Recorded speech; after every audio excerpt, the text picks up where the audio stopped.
Jesse, are you ready for rapid fire?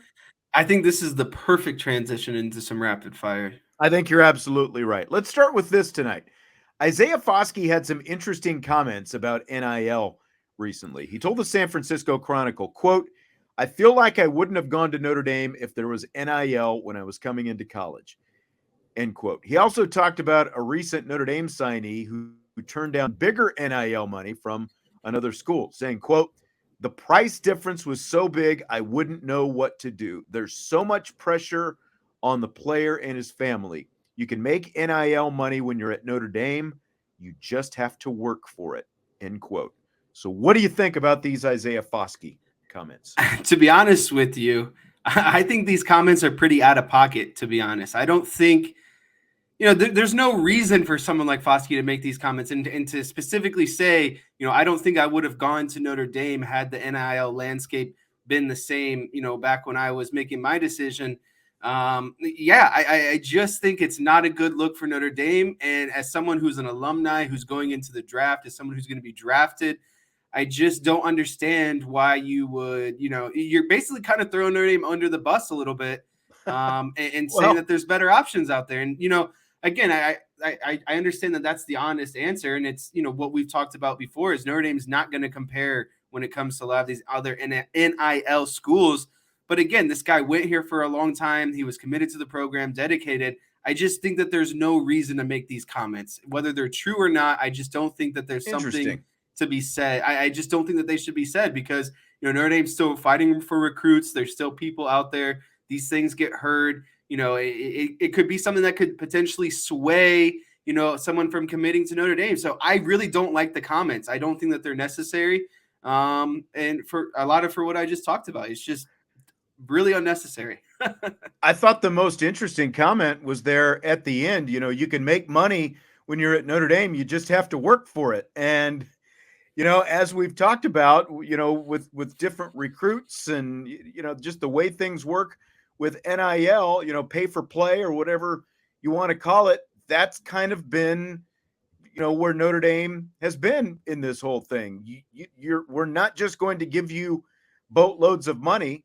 You're actually going to have to do something to get that money. Like you can get NIL money, but it's not just going to be handed to you in a big fat sack. And again, he's being honest and like the whole fun thing, like the Brady Quinn thing. And it's like it's great in concept, but how does it hold up across the rest of college football? It is interesting that Isaiah fought, like it's one thing to be honest, but it's one thing, it's another thing, I guess, to be brutally honest like this. And but Right. for your program's all-time sacks leader to come out and say, basically, I don't know if I would have gone there if they would have had NIL, 5-6 years ago when I was coming out of high school. It definitely makes you take a step back and look at it and kind of think about it a little bit That's more. right. It just is there still some like bitterness, underlying bitterness that he has towards the program, something that he didn't, fulfill in his time at Notre Dame overall.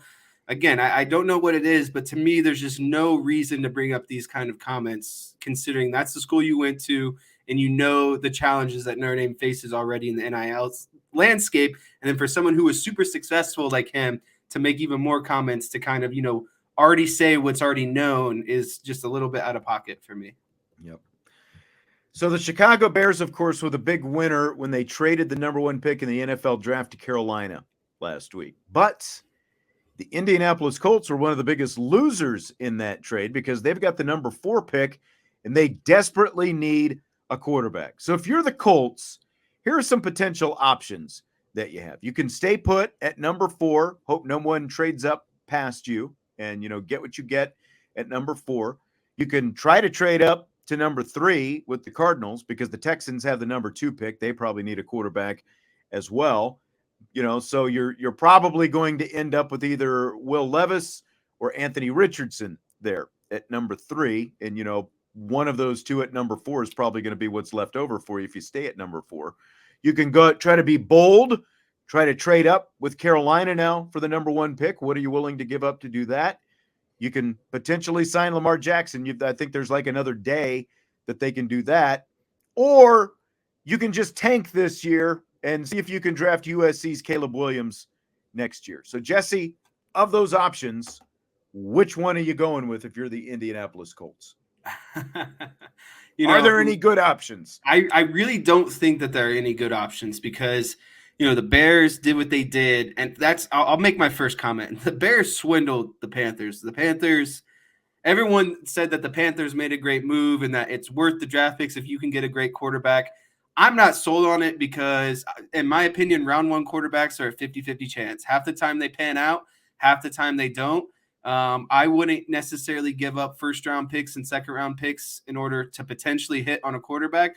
But that's besides the point. And I don't think that the Colts should do the same to try to go after a quarterback. I don't think that they should give up, put together this package of, potential deals that could, get them up a spot or two. And really there's not a lot of outside of Stroud.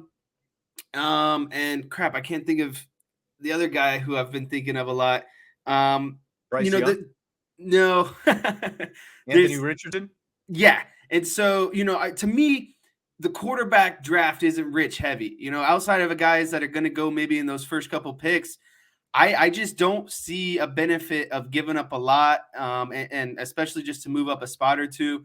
I would, if I'm the Colts, I just kind of let history repeat itself since drafting Andrew Luck and, Andrew Luck retirement, of just trying to find another quarterback this year that could be serviceable, maybe on a 1 to 2 year contract and hold out for next season. I just don't think of where they're at now, and considering that, there's really only two good quarterbacks, in my opinion, that there's enough value to trade up. So yeah, I'm on the thinking or the ideology that they should really just kind of sit this one out again and hope to maybe, land someone bigger next year. I don't believe in tanking overall, but I just don't know what's a better option for them at this point.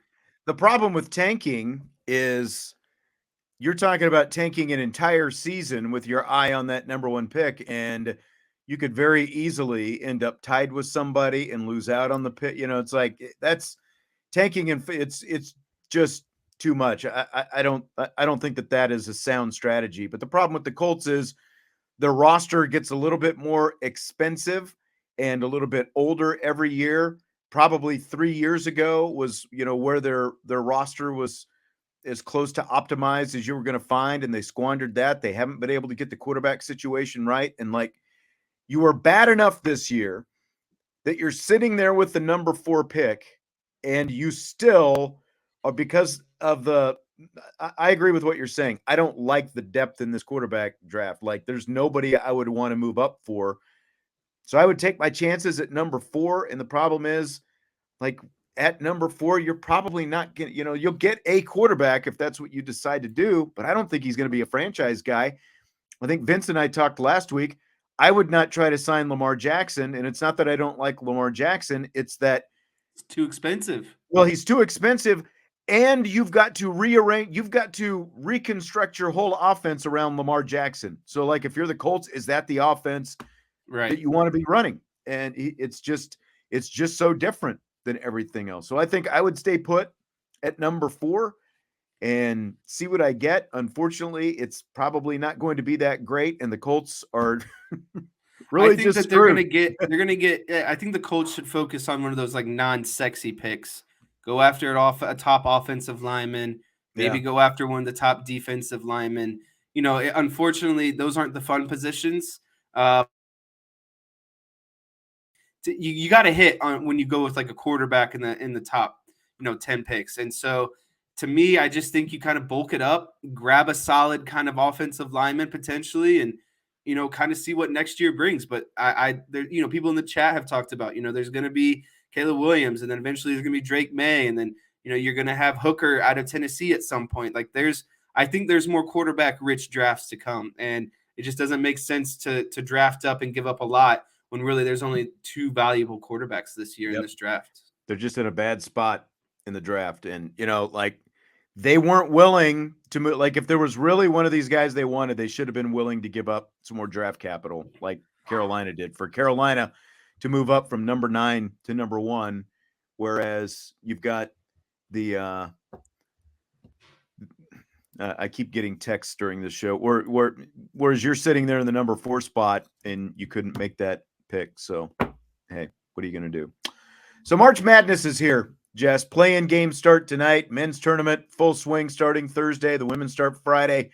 Which week is better, conference tournament week or this week, the first week of the NCAA tournament? Oh, it's 100%. Conference tournaments are fun, but the bulk of the season was done in the regular season. I put more weight in the regular season conference champions compared to the conference tournament champions. I don't know about you, but it's not conference tournaments. One bad night can throw you off. You're not going to have you have a better body of work during the regular season. So to me, this is no question, no doubt, the first couple rounds, this first weekend of the NCAA tournament. You see all the upsets that no one was prepared for, and you just see a lot of close, good games. This is where it really matters. And like I said, only one game is what you need in this tournament now. Get hot in one game, maybe end up like Virginia a couple of years and being a 1 seed, losing to a 16. But I like the excitement. I like the unknown. And of course, I like the brackets. I like competing with people. I like seeing, how I stack up against everyone else.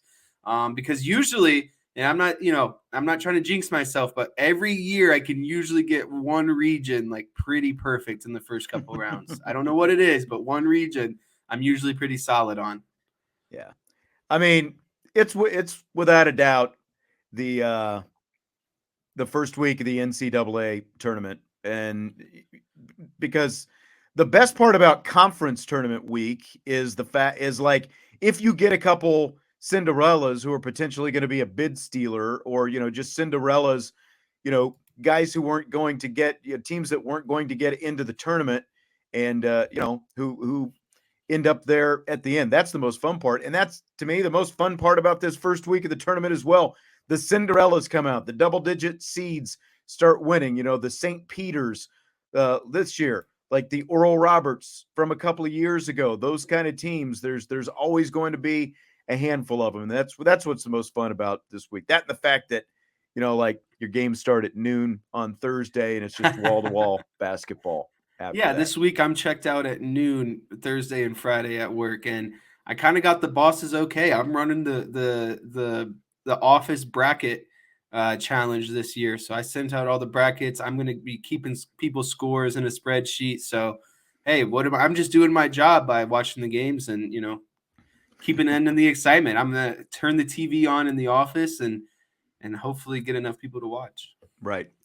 So there's almost always, of course, a 5-12 upset with very few exceptions. So what is your 5-12 pick for the first round this year? Yeah, so I'm going to go through the 5-12s. There's obviously 4 of them. San Diego State and Charleston in the South region. You have Duke and Oral Roberts in the East region. Coming out of the West, you have St. Mary's and VCU. And then in the Midwest, you have Miami of Florida and Drake. So I'm going to eliminate 2 off the bat. I think Miami takes care of Drake pretty easily. And I think Duke takes care of Oral Roberts pretty easily. So to me, this comes down to San Diego State and Charleston, St. Mary's and VCU. And I actually like both 12s in this. I like VCU and I like Charleston over San Diego State. But if you had to give me one, I really like that Charleston matchup with San Diego State. That's the one I'm leaning toward as well. And Charleston, they like to shoot some 3-pointers. They are second in the nation, more than 30 3-point attempts per game that Charleston puts up. San Diego State guards the 3-point line pretty well, but Charleston can put it up out there. The other one that I was looking like, I'm tempted on that Duke game just because I want Duke to lose, and it's like, is Duke? I think really they're going to go pretty good? far. They're riding hot, like Oral Roberts 2 years ago with Max Asmus, who is still around. Like I can't believe that guy never entered the transfer portal and went and played for a bigger school. But Asmus, like he likes to put him up as well. I do think Duke is probably going to win. The St. Mary's Virginia Commonwealth game, I think that's pretty evenly matched. They're both pretty good defensive teams. I would probably take the under on that game. But I agree with you. The Charleston one is the one that I'm leaning toward the most as far as my 12-5 first round upset over San Diego State. We didn't coordinate this, by the way. We did. Everyone. We did. We both came to that. That's right.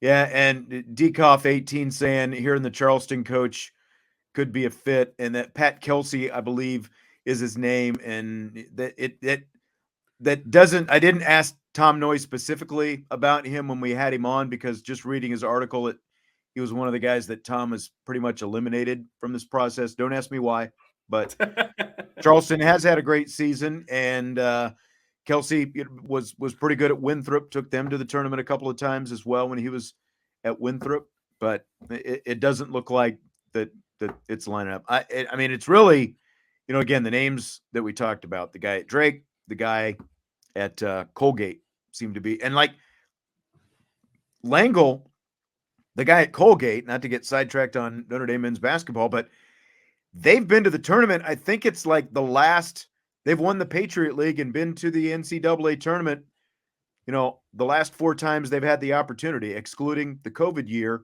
They've won the Patriot League every other year and got automatic bids. So I don't know. We'll see who it ends up being, though. They're in the tournament right now. So these are the NCAA tournament broadcast teams for CBS. These are the announcers that are going to be paired up calling games this week. You've got Jim Nantz, Bill Raftery, and Grant Hill as your A team. Then you've got Brian Anderson and Jim Jackson, Ian Eagle and Jim Spinarkle, Kevin Harlan, Dan Bonner, and Stan Van Gundy, Lisa Byington, Steve Smith, and Avery Johnson, Andrew Catalan and Steve Lapis, Spiro Ditas and Deb Antonelli, and then Brad Nessler and Brendan Haywood. My question, what is your favorite, which is your least favorite when you're watching the games of those announcer crews? Man, so unfortunately, I wish my good friend Reggie Miller was somewhere a part of this crew because I love listening to some Reggie Miller, and I'm he surprised. decided he didn't want to do them. That's why they've got Stan Van this year.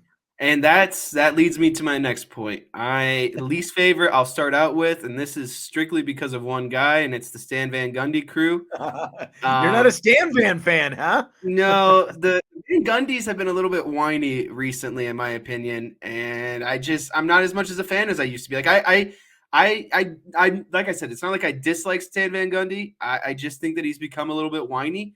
And a little bit hard to listen to, very critical and not just more of like enthusiasm and kind of, why the game is good and kind of stuff like this. He kind of gets caught up in like, this is blah, blah, blah, blah, blah. This is why this is bad. And it's just not as much enthusiasm. When we're talking about the college level, you need enthusiasm.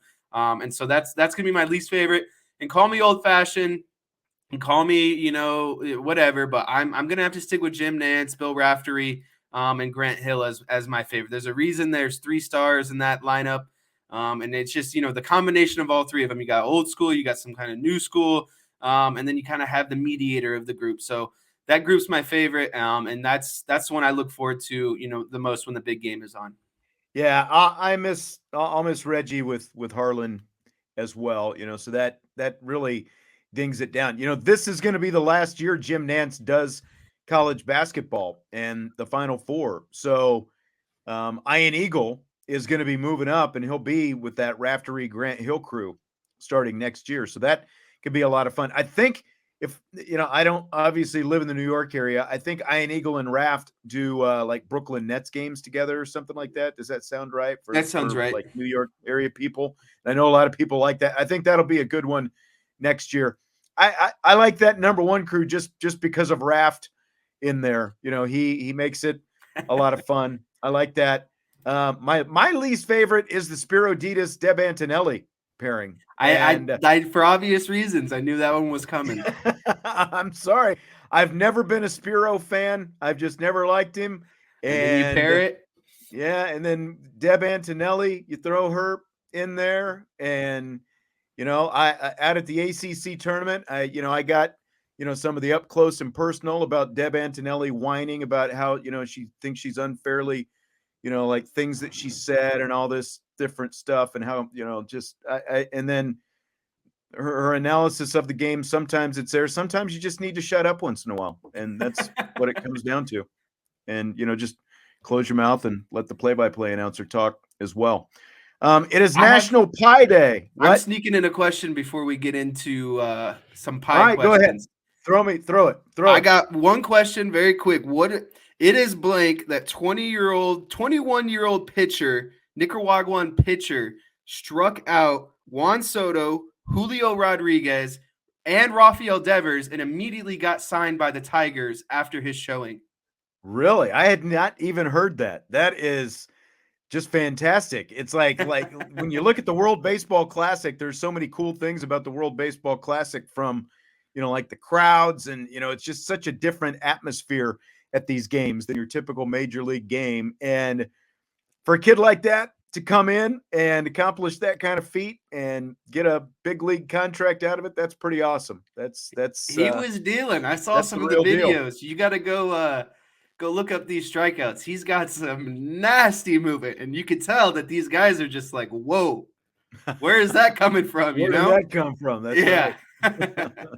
But I saw that awesome today, and I just thought that was great. A guy who's 21 Yeah. years old going against three of the premier batters in the MLB. He's just a guy making the most of his opportunity, his stage, whatever you want to call it. So it's really cool to see. I think that's like the underlying overarching things that you'd like to see come from the WBC. Some of these smaller guys out of some of these smaller countries get their opportunity. So really cool to see.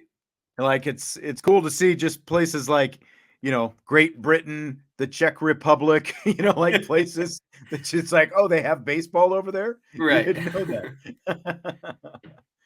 All right. So it is National Pie Day. Give me your two favorite pies. All right. Last question. And it is actually PI, like PI, like, the mathematical symbol 3.1415265,359. Okay.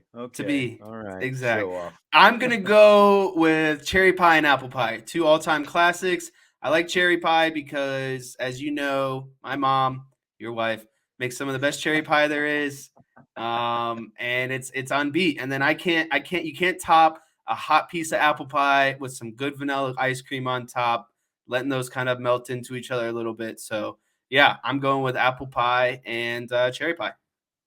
Cherry pie is the tops. It started with my grandma, my dad's mom. She was the first to make the cherry pie, and it's become a family tradition. You're right. My wife's cherry pie is primo. I'd say pumpkin pie after that. Oh, Like I like forgot a you're a good good pumpkin pie fan. Like a good pumpkin pie, obviously around Thanksgiving. So I've never been a huge apple pie guy. I will eat apple pie if it's there, but cherry is the tops. And then pumpkin after that, I think. John Kristofik got in late, and he missed. Tommy Guns was giving him a hard time because I actually did pick Andrew Kristofik. I was going to say, you did my grab team him. Of breakout players. So that's right. There was some false information. He was drafted. That's right. That's right. They were just giving John a hard time. Well, John, you just got here. So unfortunately, we're going to have to go. You can go back to the start of the show and start watching over again. Sorry you got in late tonight, but thanks for being here as always. Great stuff tonight. Vince will be in tomorrow. We've got the mailbag show, and of course, we've got spring football starting up 1 week from tomorrow as well. So we've got a lot of spring football countdown type stuff going on. So, Jess, I will talk to you tomorrow. Thanks for Tom Noy for joining us tonight, and we will talk to you later on IB Nation Sports Talk. Goodbye, everyone.